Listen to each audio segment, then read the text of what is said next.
You're listening to 1069 Click FM, live in color.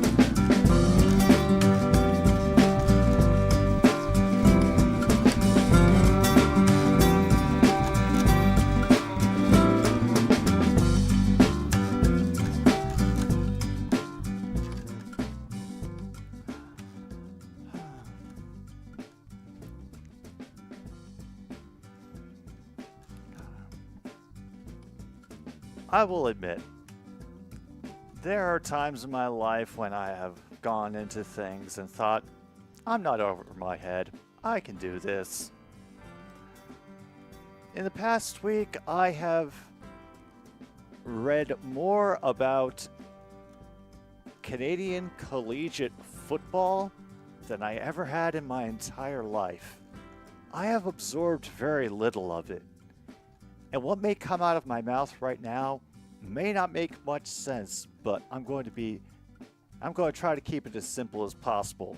But we're not there quite yet, and we're not even anywhere near my thoughts on the NFL draft yet. First, we got other stuff to talk about here today on Ass Talk because of what MKI brought to my attention about the Bally Sports Channels and Comcast failing to agree on a new contract. All right, True North, I'll let you know when some of the entries get called out. But yes, also, the Toronto Maple Leafs will be taking it to Game 7 in TD Garden. As it always has been, so it always will be. Around and around, like a snake swallowing its own tail. And we will be live for it. I'm going to be doing 2 streams tomorrow. Tigers and Yankees at noon. I believe that's what it's going to be. And then live that night for Leafs versus Bruins Game 7. And, well, I was a little bit on the fence about whether to go live for Game 7, and then my new jersey showed up today. So, and I ordered it for what I thought would be in plenty of time because of what their promised delivery time was for this jersey. So, it just arrived today after ordering it like 5 weeks ago. But so it's sitting in the other room, and yeah.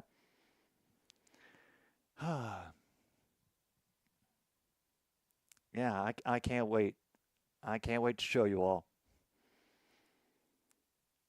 I hope you're all doing well. I'm doing fantastic today.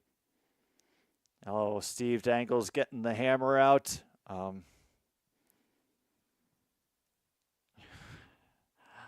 Oh boy. Steve, I worry about what he might do with the hammer if they lose Game 7. I mean, the fact that, well, it's not a guarantee that Austin Matthews will be back for Game 7. Yeah, that kind of guarantees them winning it, doesn't it? I want at least one of my predictions for the NHL to turn out right. I mean, I had such fun doing that bracket too. I really did want to see Winnipeg go all the way. Now, Angie's not happy about a lot. Right now, she's not happy about the fact that there's going to be a stream that's going to be delaying food for a little bit.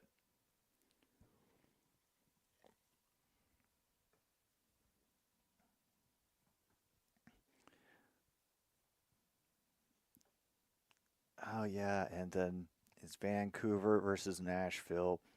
Nashville hanging in there. Won game 5.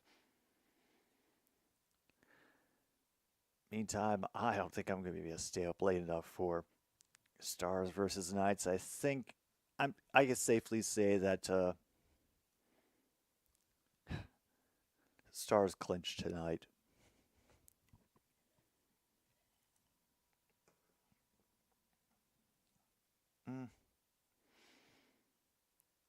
It's just a can of Screw City, Cody. Nothing to be worried about.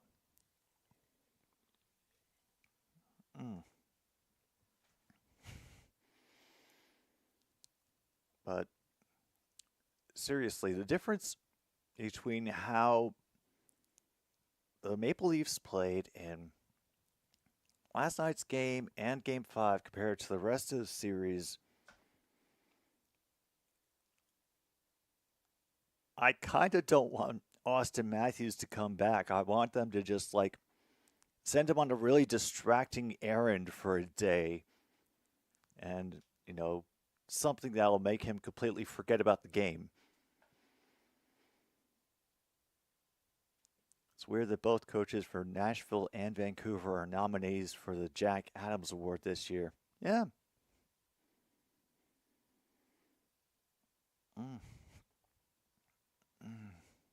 Oh, yeah.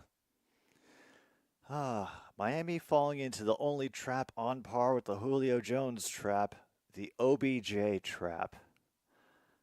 I don't know. I'm wondering if it might be renamed the Calvin Ridley trap at this point. I hope not, but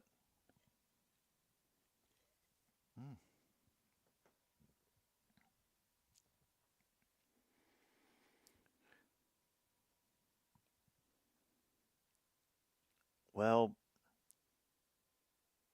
Matthews not playing, it seemed like the entire style of the Leafs shifted. Suddenly, the promised physicality that they got from all the people that they signed in the offseason started appearing in the games.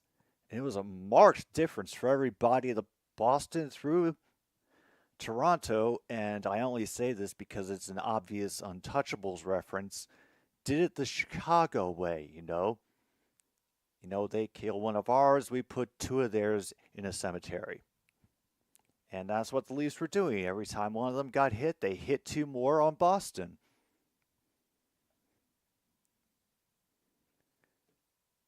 And when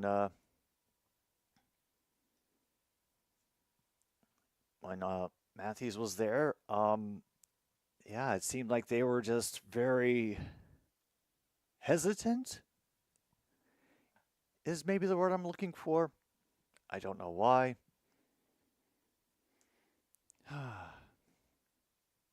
But yeah, it's going to be one hell of a game.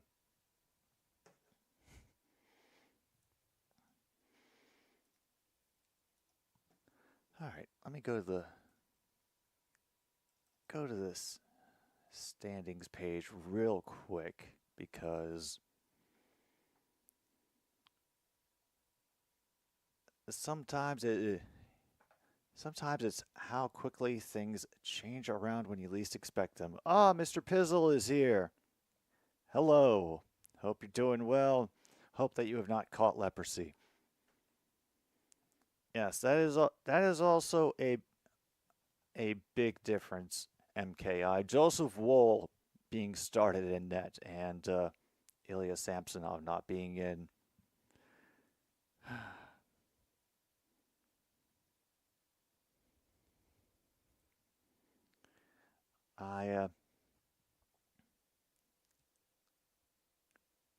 Let me see, because I forgot for a moment. Oh yeah, Florida.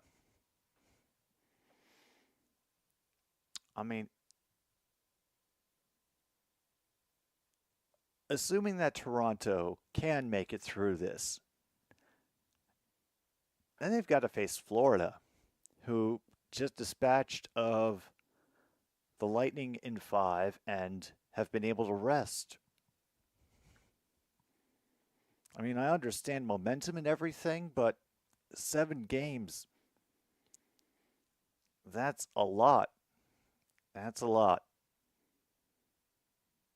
And especially for the newfound vim and vigor with which they are playing, that can take a toll. So the Monties are chuckling in the corner. Actually, right now, I'm pretty sure the Monties are sleeping on my bed until they hear the can open.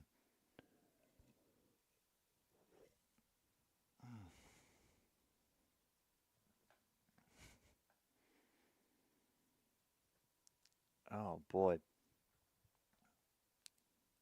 So I want to talk a little bit about a CFL draft. I'm not going to go like too detailed into like player profiles or anything, just around a couple things that I've found that were interesting. And it starts actually with the fourth round pick for the Detroit Lions this year is an offensive lineman out of the University of British Columbia named Giovanni. Let me make sure I get his name right.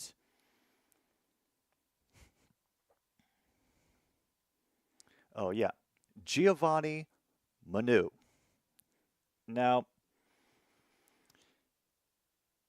I'm not sure if there were any crowds. To be honest, I know there was a show, but I once again ended up sleeping through it. But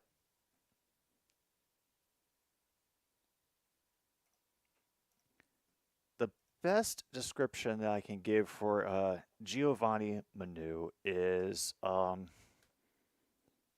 gifted athlete, like big guy, 6'7", 350, very long reach, um, explosive off the line, but because he plays in the U Sports system, which is, for those of you who don't know, the organization for Canadian collegiate sports. And it's not, I would say it's not quite considered up to the same standards or level of play as the NCAA or the NFL or whatever about it. However, this year, there were a few people who were drafted from Canada and from Canadian schools into the NFL, including Giovanni Manu.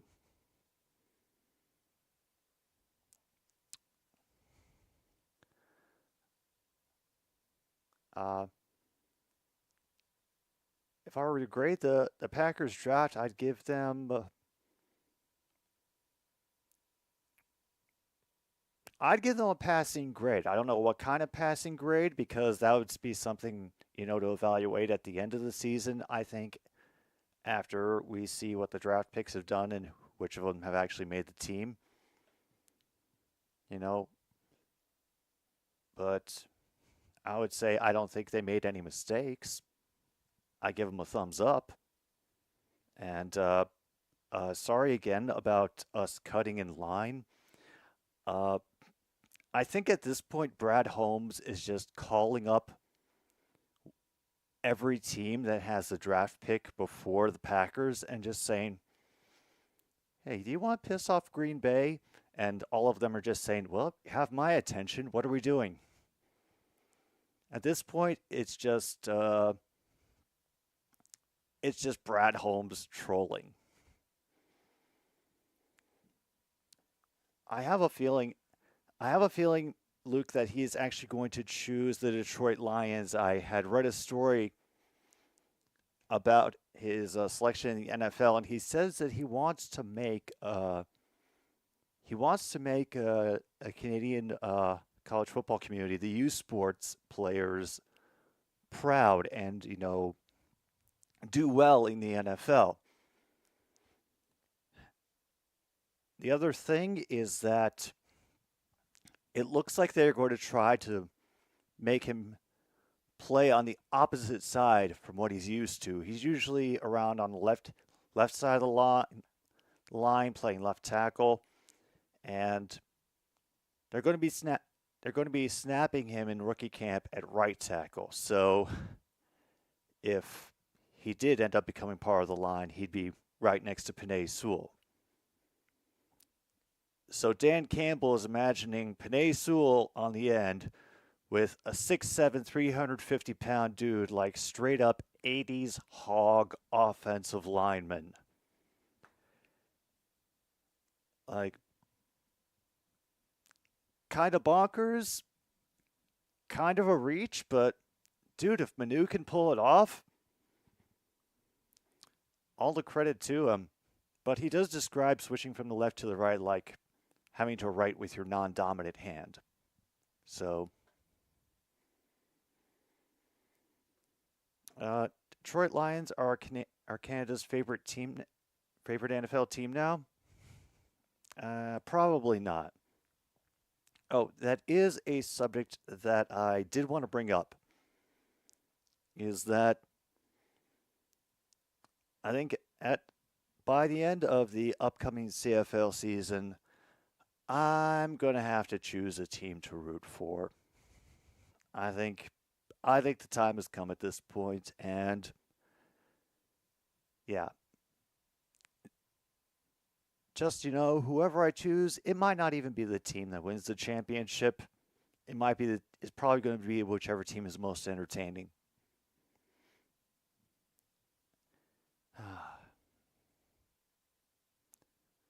I know, the Edmonton Elks.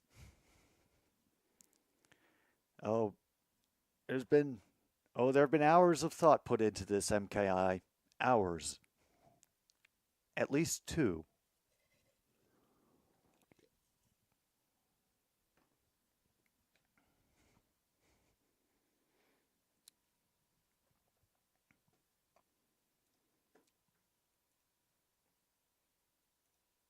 All right. So let me see. Other notes about the CFL draft. There wasn't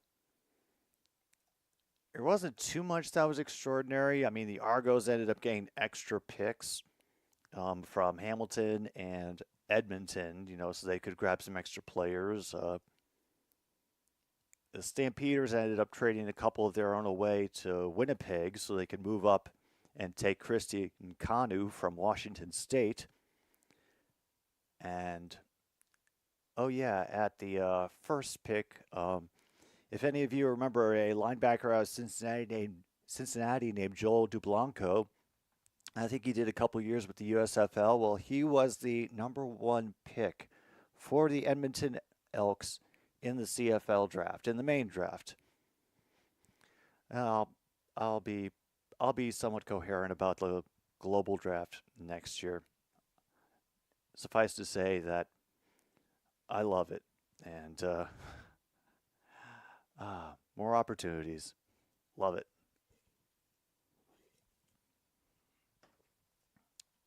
All right. Anything else?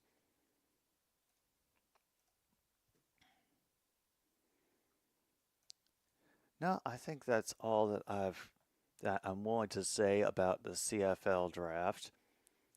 But I did want to make note that Giovanni Manu was also picked by the Toronto Argos in the 5th round of the CFL draft. And I had thought initially that that was sort of more of an interest indicator, like, hey, well, you're probably going to go and try to do the NFL thing, but I mean, there's no guarantee that he'll, make the roster or even make the practice squad. The competition can be tough, especially, for having to not only get to a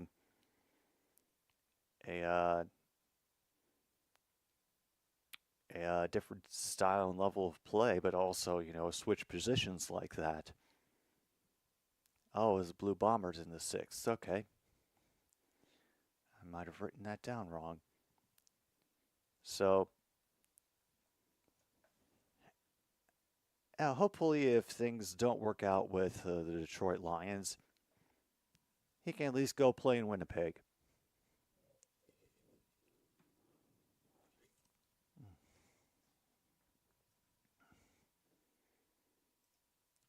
Um, Also, thank you, Logan, for prompting me to look back at the NL Central, and I'm surprised to find that we have returned to just normality. The Brewers are back on top, and the Cubs are a game back of the Brewers, and the Pirates are in the basement.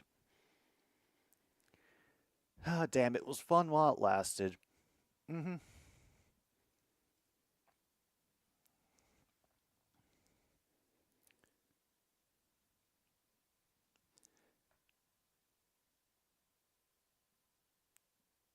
Mm-hmm.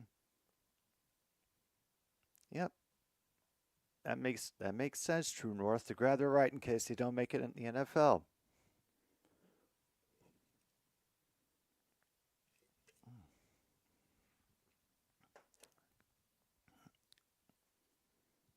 I wonder if the Elks are just going to pursue position players in free agency. Ooh, Dodgers Pirates in Pittsburgh. Cool. All right. Well, enjoy the visit, and hopefully at least the game, and hopefully the game goes your way too. Okay.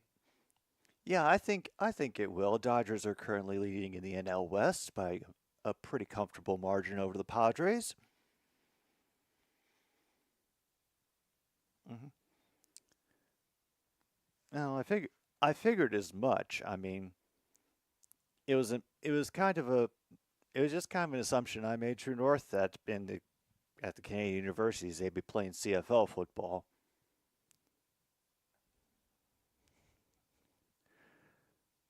Yeah, it's possible. It, if do you know perchance if your ticket is in a frequent one of the more frequently hit areas? Because I gotta imagine there are websites out there that can actually keep track of that, like where the most foul balls are hit to for each part of each stadium. Um, Prediction for how the NFC North will play out next season. Um, I think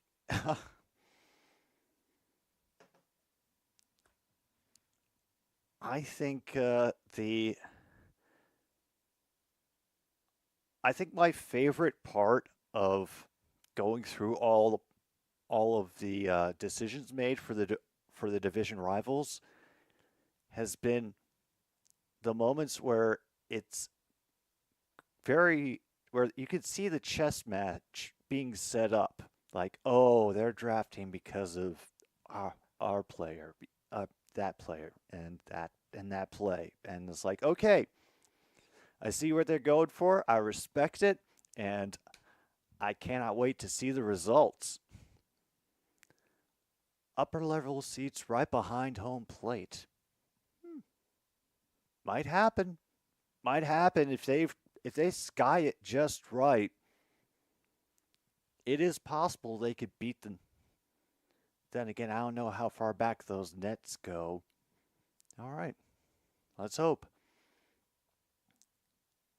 I think it'll be very. I think it'll be very rough. I would be surprised if any any team in the NFC North swept the season series with any other team in the NFC North. And if the game is boring, you can just look at downtown Pittsburgh. Absolutely.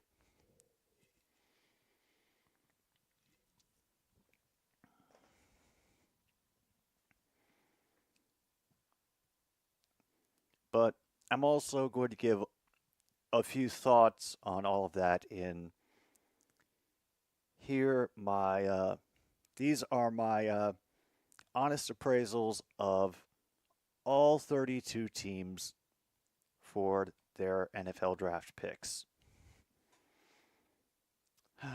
We start with the Atlanta Falcons.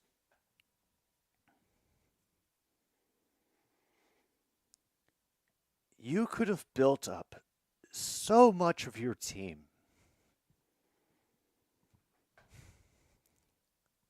So much.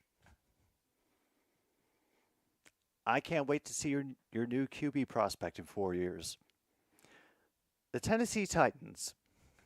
Yeah, they didn't get another receiver till the 4th, and they took 2 linebackers in the 7th. I appreciate them building for the O-line, and I look at who they're building the O-line for, and I'm like, all right, there's still solid choices. It's fine. It's going to be a rough season. Yeah, I feel terrible for Atlanta fans. Just please don't give up. Don't give up. Not yet, anyway. All right, Washington Commanders. Jaden Daniels is about to get wrecked like RG3. I am scared for him. Only one O-line pick, and I don't remember any QB protection existing last season for Howell. And I mean, at least I'm scared of their defensive interior again. I suppose that's something good. All right, Miami Dolphins. All right, some good depth and backup. I am still nervous about the defensive interior, but hopefully injuries don't wreck everything again. But yeah, Miami could be better, could be worse. Green Bay Packers. Honestly, picks are a good group. Logic makes sense for all of them. If you plug some holes in the line, address the new running threat, and make Love's life easier, thumbs up. I can't wait for opening day. Cleveland Browns don't exist until Deshaun Watson leaves the team.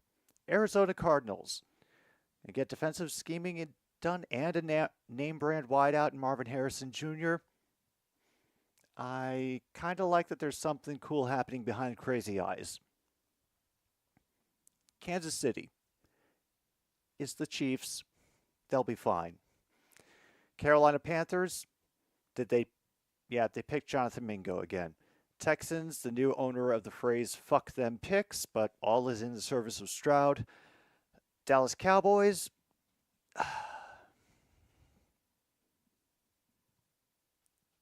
That Ezekiel Elliott signing and talking up the future Panthers running back the night before round 2. Are the Cowboys fans worried yet? Because if I had Jerry Jones as my owner, I'd be sweating a bit. Yeah. All right, New York Jets. Although my personal favorite pick is Quantez Stiggers after his breakout season with the Argos, as well as Gain Fashanu for their O-line. The fact that one of their pickups wasn't a roll of duct tape to wrap around Aaron Rodgers' mouth drops their draft grade to a C-. Lions. I mean, I'm happy with Terry and Arnold. My only question is, how many runs per game will Sion Vakai get? We have a crowded backfield. The Cincinnati Bengals, holy crap, they picked O-line. Twice. Seattle Seahawks stuck to building in the trenches, which I respect. The Arkansas Union Busters, best of luck with your new QB. I hope he doesn't get recalled for being full of lead and arsenic. Tampa Bay Buccaneers, get an O-line and more depth. I have no complaints. Hello, Ambika. Hope you're doing well. Congratulations to your Bengals on learning how to select offensive linemen. For the Indianapolis Colts, we got scattered depth signings, a high-end edge rusher, I could think of worse ways to spend the draft. And oh, Rams, I think I was just so proud of you for being able to draft in the first round again. Don't disappoint me like this. Come on. Ah, why? That that feels like Dan Snyder level nonsense. No, don't. Come on. All right, New York Giants. I actually really like this draft for the G-men. I just wonder if Malik Neighbors will like share recipes with Daniel Jones. The New England Patriots. My favorite picks are their two O-linemen, Caden Wallace and Layden Robinson. Offensive linemen to hopefully save Drake May's life. They will be blamed if he gets hurt. No pressure. Chicago Bears. I was totally fine and thinking very highly of all the picks that the Bears got or that they had left and how they handled themselves. And then a new QB calls up the new punter and tells him his services won't be needed. Careful, Icarus. Called him Daniel Jones.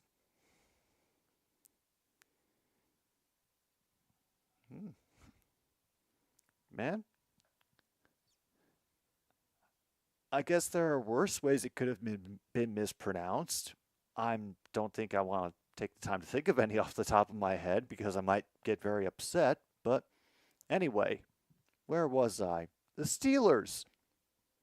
Holy crap, they picked O-line 3 times. Now the 49ers, aside from getting Slick Rick, I'm not sure about their draft. I'm sure they'll be back to scaring people next season. No big deal. The Oakland Raiders got Brock Bowers and signed Michael Gallup. All right, great. 500 ahoy. Yes, Jenny Jimes.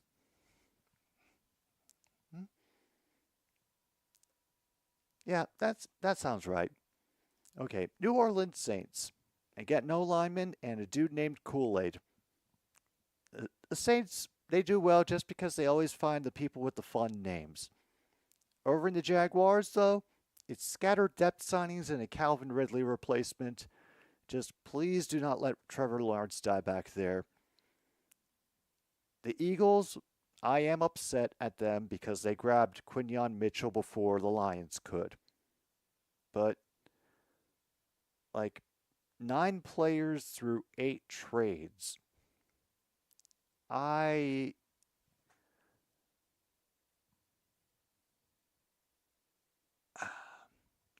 going to just let it go. A division title for the Eagles will shut me up, probably. The Buffalo Bills. I feel awful for the fans because the entire rest of this season is going to be people copy and pasting stats from Xavier Worthy into chats of Buffalo Bills fans, and the same way that people bring up Patrick Mahomes to the Chicago Bears fans.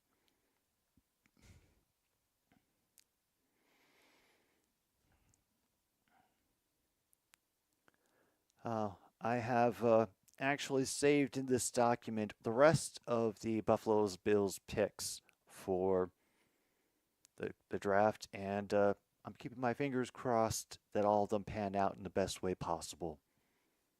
Now the Vikings.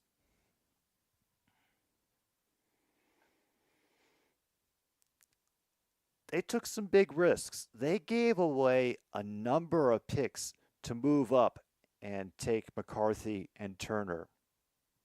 I mean, kind of crazy. I respect it. Big gamble.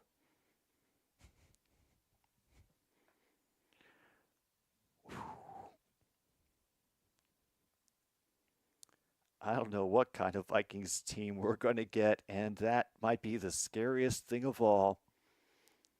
Oh, the Bills fans, I think I don't think there is a specific screaming street in Buffalo. I think that's just all of Buffalo. I mean, as long as you have the Bills jersey on, which I assume everybody does at some point during the day in Buffalo, you're allowed to technically jaywalk as long as you are screaming the entire time. Mm-hmm. Oh, yeah, at least the Timberwolves are good.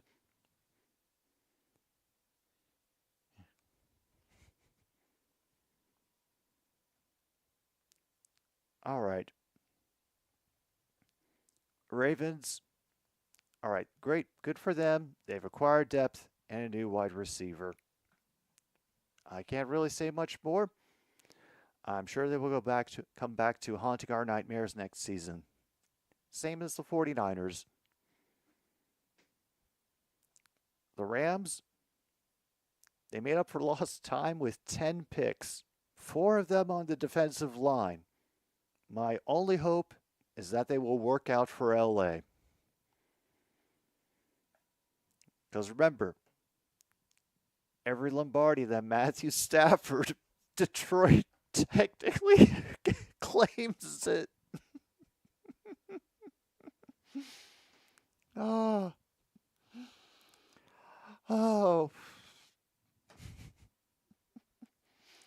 I don't think that'll fly anymore, but it would be kind of hilarious if it did happen. All right, and finally, the LA Chargers.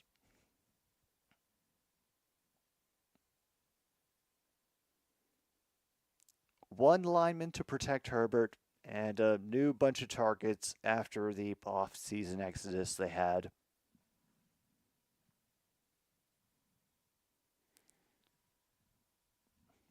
Sorry, just trying to keep an eye out for the cat, make sure she's not about to claw me. The word of the day for the LA Chargers is sigh. Because unfortunately, Dean Spanos, he still owns that team, and he will, I think, for the foreseeable future.